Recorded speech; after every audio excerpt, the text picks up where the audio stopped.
Welcome to Kandy's Car Corner. I'm your host, Kandy Mitton. In this episode, we're going to check out FrexRod.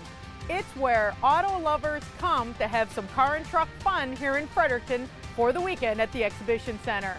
First, let's check out some of the smallest cars at the show. Basically, this is a pistol grip radio. This is your steering and this is your throttle. And it's basically just like a video game, only you're playing it for real. Well, basically, we're starting a new RC club. The old one is since dissipated, and there's been a lot of interest lately, so we're going to get it going in my backyard. Now, tell us about this current RC club and how you would get involved and what it is you guys do. Well, actually, we just race 1/10 scale electric-powered vehicles. They're all off-road, various scales. Actually, we got 1/18. We're trying to get the younger kids involved and trying to grow the sport a little bit. The older guys will come once we build a track.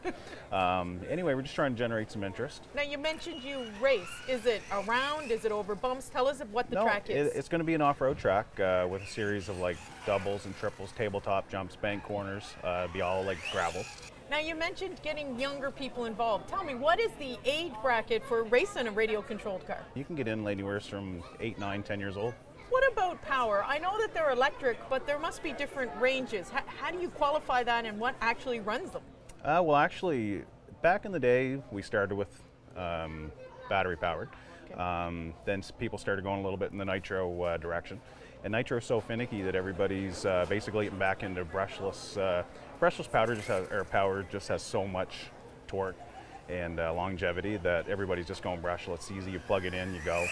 Now, are there different classes for different amounts of power? Bigger vehicles, smaller vehicles? Well, we race 1/10 two-wheel drive short course, 1/10 4x4 short course. This is 1/18. 1/18 is basically anything that's 1/18, whether it's a stadium truck like this, it could be a short course truck, it could be a buggy. They can all race in the same class. Now, when you're building these, how do you build it to allow it to go over the jumps and the obstacles that you were mentioning? The guy that actually developed the first real radio control car used to race for Yamaha. And a lot of the technology that's in a motorcycle is in these things. You can adjust everything on it. What is one of these vehicles worth? For me, you can't put a price on it. So if I managed to get myself a vehicle and showed up at one of the races, is there anything else that I need to do to get involved? Do I need to be a member of the club? Do I need to pre-register? No, you just come out and play. We'll have a site set up on Facebook. It's Fredericton RC. And just get a hold of me, and I'll give you directions. There'll be directions on the page as well. And come on over. Is it competitive? Oh yeah, it's pretty competitive. The guys are pretty laid back off the track, but when you get on the stand, it's elbows up, and yeah. But any of the guys are willing to help any new person coming in, and the guys are really, really welcoming as well. If you could give advice to somebody who wanted to try this sport locally, what would it be? Just get a vehicle, get out and practice, and have fun. That's what we're all about, is just having fun and getting out. Everybody has enough problems, and you forget about all that when you get up in the driver's stand. This car and the attention to detail really stood out. Andy, tell us about what this car is and how it's come to look like this. 7 years ago, I bought it. My cousin had it since 1991 till then. He'd never sold to anyone. I finally bought it. Father's Day coming to be 7 years since I started to build it. Dad, I learned all this stuff from Dad, most of it anyway. Anyway, slow process, 7 years build. And finally come to the engine and tranny install again for the last time. Dad helped me put it in. 3 days later, heart attack. Always wanted to have it done. So there's lots on here about memory of Dad and this and that, and as you can see. So this has been a long old project, long haul, but this is it. Moody Blue 2. So tell us, year, make, model, all of the details. 1967 Fairlane 500. 289 built Central Auto Parts by Adam. It's got a Tremac 5-speed and it's fuel injected. Bears 9-inch in the rear. 3-link fully adjustable, so we could go racing if Kim wished. I connected the frame. It's got a Mustang 2 front end. And I did everything. Built the car, painted the car, buffed the car. What you see here. My poor mom, just a few days ago, 2:30 in the morning, we finished the panels in the trunk lid. That's how devoted she is. And my Very patient wife, has been dealing with this for 7 years, but here it is, 99% done. Now, you mentioned paint. This Yep. is a very beautiful color. Tell us about the paint choice and if it's an original Ford color. The interior is the original Brittany blue color, so I kept it that. The outside is 2010 up Kona blue, Ford blue. It's got pearl in it and stuff, and I like it better than the original, yes. Now, you've done some details to this car that would not have been found on any other Ford Fairlane. Tell us what those details are. I have a custom dash cluster in the lower trim made. I built the center console, which holds the 5-speed and stuff. And on the top of that, you can't really see it, but I got in that engraved, In Memory of Dad, 1947 to 2016. The trunks had been changed for the coilover shock stuff. Lots of little details that people won't even see, like underneath this and that, but it's there. How important is this vehicle to you and your family? Pretty, yeah, a lot. It's not going nowhere. Like I say, in 1991, my cousin brought it back from Waco, Texas. I seen it when I was a lot younger. He would never sell it to anybody. Finally, 7 years ago, in May, I think this time, 7 years ago, I was able to get it. I built it. Even though it's been a lot of work, it's definitely been a labor of love. What advice would you give to somebody watching this that has a vehicle like that perhaps very important to their family if they were going to start on a project like this? What words of wisdom would you give them? Think the process out. Like I've had to plan 4 steps ahead for a lot of this stuff because of the front end, the suspension, everything. I designed the suspension with it a foot in the air like I did my race car. Wanted that back wheel to be level with the wheel lip. It's there. Don't cut corners near the end. I didn't. When it's done, it's done. Patience, and hopefully you have patient family. It's a 1947 Schwinn. The motor's made by Whizzer. It's a 1-cylinder, 4-stroke, 138cc. Tell us about this very special, what is it, bicycle, motorcycle? Starting in '39, they started to introduce motors. So they sold the motors as a kit to the dealers. And the dealers, if you wanted a bike with a motor, they would install it.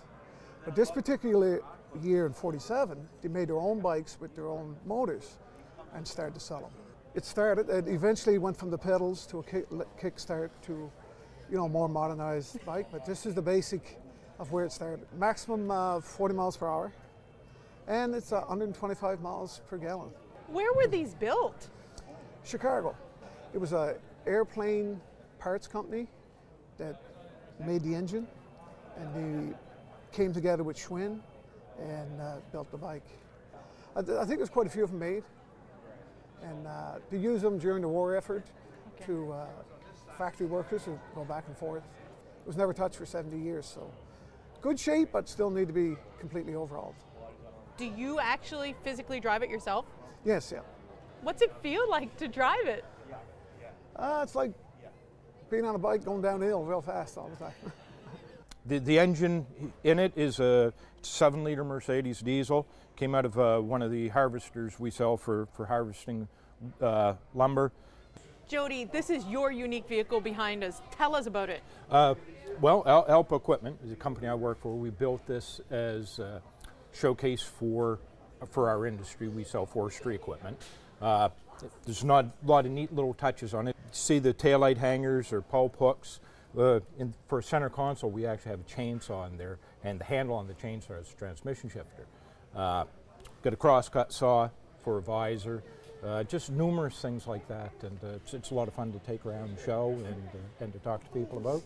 Who came up with this idea? Actually, the owner of the company, Serge Landry, it was his idea. Him and a friend of his kind of put it together, designed it, and several years ago. Just, again, as I say, just to kind of showcase who we are and what we do. Now, how long have you guys had this?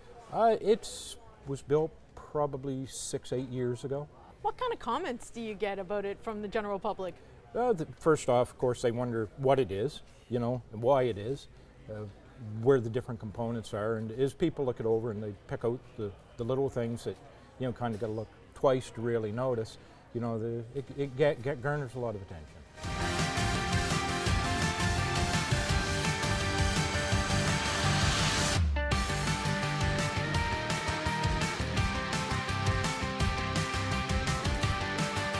Welcome back to Kandy's Car Corner. In this part of the show, we're going to meet a truck lover who won't dodge talking about his vehicle, and then we're going to meet more passionate car owners. 1969 Dodge A100 pickup, lots made. It's not rare, not many left in the world. Basically, this was Dodge's answer to the Ford, which came out in 1961. They started with this particular model in 1964, and there's absolutely no body change from 1964 to 69, or 70 was the last year they were produced. The two-tone is the way it was done in 1969. The colors, of course, are newer. Dodge Viper blue on the top and Dodge neon white on the bottom. What about power? Originally, this vehicle is V8 powered, 318. I upgraded that a few years back. It's now what we call a 360 LA engine, and it's an automatic transmission, and it's all original parts. It's all the way it was, the way Mother Chrysler built it. Now, you just mentioned it was automatic. There doesn't look like there's a lot of room in there for shifters. How do you shift it? Well, the shifter itself is on the dash. It's right up by your right hand, and very simple. This particular one I located in New York. I had to make 2 trips down there to get it, but it originally came from Grants Pass, Oregon. It was a landscaper's truck from Grants Pass. This is what they called cab forward. So tell us what that means. Well, everything driver related is either on the wheel or in front of the wheel. So if you need to work on an engine component, how would you do that in this vehicle? Well, it's pretty easy actually. The engine is between the seats. There's just a tin box covering it up. And in this particular one, I can pull 4 pins and have the seat out on the floor in a matter of seconds. Lift the engine cover up, take a few bolts out, and I'm from me to you away from working on the engine. Now, having such a unique vehicle, do you actually use it, or is this for show and tell only? I drive it. I don't like the trailer business. I drove it here this weekend to FrexRod. I go to a few car shows and stuff like that. I don't work it anymore. It's days of working are behind it. It's retired. Every little kid loves Hot Wheels, and we saw this car. Tell us, what is this car? Well, I guess it all started, I was a fan of Hot Wheels when I was a kid, so when I was finished building the car, I saw these emblems. That's what started the whole thing, and I bought the emblems. And then from there, one evening we were sitting on the couch watching TV, and I said to my wife, you know what, I think I'm going to build a racetrack like when I was a little kid. The car itself, it's a 1973 Pontiac Ventura, and we've had it for about 12 years. It changed paint a few times, paint colors a few times from then. It's a 454 souped up, so now it's a 498. And they say it's got somewhere in the 600 horsepower. What kind of shape was this car in when you got it? And tell us about what you've done to get it to here. Well, it was a good car to start. It was a rust-free car. It was a car that had never seen snow. So basically that's why I decided to go and invest more money into this car. So everything, it would be easier or shorter to say what hasn't been done to the car. I mean, everything's been changed, the suspension, the frame, the bodywork, the bumpers, the hood, everything. Now, did you do the work on it yourselves, or did you part it out piece by piece with other people? Well, I did what I could do myself, but I knew enough to know that I couldn't do everything. So I got some really good guys to do some of the harder work for me. Now, how many years did it take you to get the car looking like this? How long has it been done? Well, I've had it for 12 years, and I started working on it then, but the bulk of the work was done, say, approximately in the last 4 years. It went through 2 different guys, one for the suspension and one for the bodywork. The bodywork was done last year, so it's fresh out of the shop right now. So why the silver with black? I don't know. Really, silver was the last color that I thought I would paint my car. But when I was going through the websites and the magazines, I saw this color, and it just popped out to me, and I said, yeah, it's got to be silver now. And then I talked with the paint guy, and he said, you know what, black stripes would look good on that. So that's why we had the stripes. This may be one of the few with a lot of pink on it. Erin, tell us about your car. It's a 2011 Cruze. I ordered it straight from the factory in 2011. It was my dream car at the time. I always wanted to have a Cruze. Yeah, I ordered it, waited 3 months, and it was my dream to go pick it up. Why a Cruze?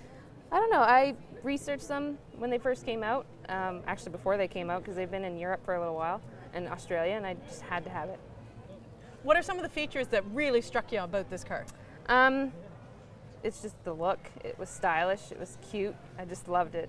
Little four-door. It was something that was easy on gas to get around town, but it also looked good. Now, I noticed your plates. Tell me what they stand for. It's just something I picked up, Ms. Cruze. I was the first one to have a Cruze in Fredericton, so that's me, Ms. Cruze. Now, I've noticed a lot of pink, some sparkle, some things like that.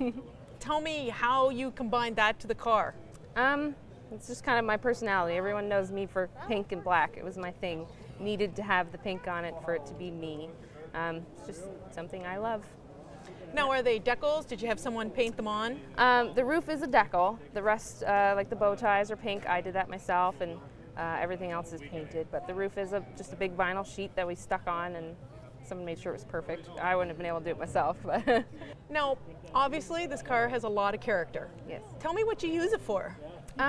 Daily driving. I drive it all year round. In the wintertime, it doesn't look as pretty, but in the summertime, we go to shows, and it's just my daily driver. Tell me some of the feedback that you're getting from people, especially, I'm going to guess, maybe young girls. They love it, but I find the older crowd is a little more liking it as the younger crowd. They're like, oh, it's just a Cruze, but it definitely gets attention for being different from all the other cars in the shows. Any other modifications you've made besides some of the pinkness? It's lowered on E-box springs. It's got drilled slotted rotors for the braking and things. It's got an intake on it from K&N, a full Borla catback exhaust for a nice sound. It's got the two 12-inch kickers in the back, the subs, with the amp to make it sound good while I'm driving around. When you go around a car show, besides your Cruze, which you obviously love, what are some of the other vehicles that really pop out for you? Corvettes. Vernon, if there's one thing I like, it's fun, and I see that this car behind us is a fun car. Tell me why. They're fun to sit in. They're fun to drive. They're fun to go around corners with. They're fun to pass other cars with. They're fun when people look at you and give you the thumbs up. That they admire your car, respect your car. It just makes them fun. Why Corvette? I remember a TV show called Route 66 that I remember watching as a kid. And two guys driving around in a C1 Corvette. And I remember thinking, what a beautiful car. And then over the years, you see the different generations of Corvettes come and go, and you see them racing Corvettes and all this kind of stuff. And they kind of became kind of an icon, I guess, kind of a legend, and something you just kind of admired seeing them on the road, and always wishing someday you could afford to have one or whatever. And it was just that mystique about the Corvettes, and of course the appearance of them. They're beautiful cars. When did you get your first Corvette? 1972. Yeah, 1972. Well, as I say, it was love at first sight. I was awestruck. We bought it, and we drove it home. Now, how many Corvettes have there been since 1972? 4. This is my 4th one, actually. I had an 81 that I really loved. That's the old C3 with the big front fenders on them. I really enjoyed that car. I had an 87, and then I had this one here. This is a 98. Anything special about this car besides the fact that it was straight and clean that made you want this one? Initially, no. It was just a very low mileage car, a one-owner car. I'm the second owner for it now, and that it was an older guy that had it, so I knew it hadn't been beat around and abused any. And it was at that time it was the next generation up for me, and like I say, just a nice, really clean car.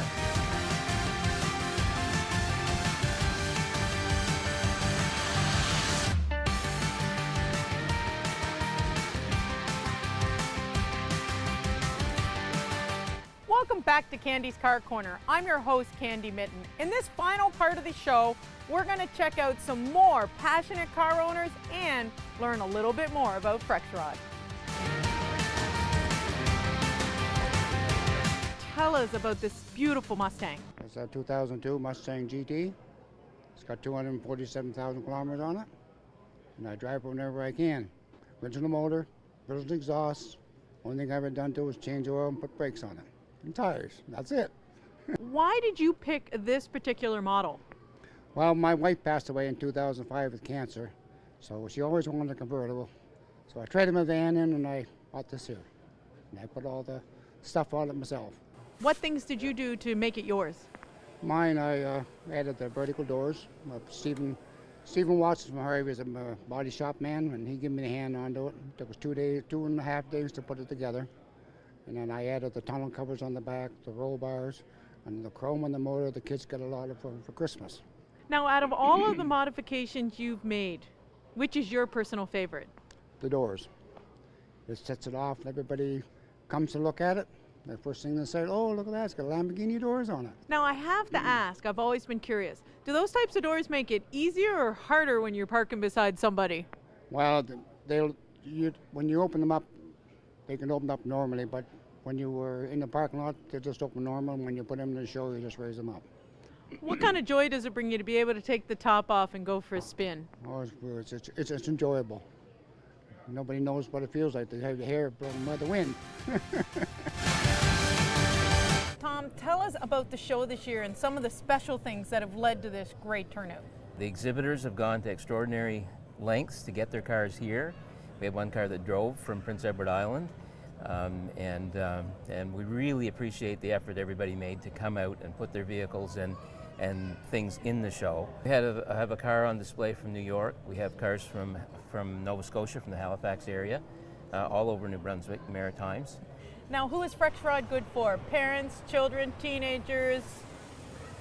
We have everybody here. It's really fun to listen to a grandparent, their son or daughter, and their son or daughter standing together talking about cars they've had in the family for years and where they've been and the fun they've had in the past. Not many look like yours. Why is yours so different? Well, it's just a bootlegger special car. I bought it like 5 years ago down in Massachusetts. I fell in love with the car. So what do you use this vehicle for, and what exactly make and model is it? It's a 1967 Pontiac Firebird with a 400 Pontiac motor in it. How much horsepower would that engine have? Around 600, 625. I used it for drag racing. So going in a straight line, 1,320 feet, tell me, how fast does this car go when you get to the other end of the track? How many miles per hour are you going? 128 at 10.5 seconds. What's that feel like? Feels like great. It's thrill. It's invigorating. Now, I've noticed your display. Tell us what you have set up to go with the name of the car. I've got the still set up. It's not real. It's make-believe, but it's actually looks like the car runs on moonshine.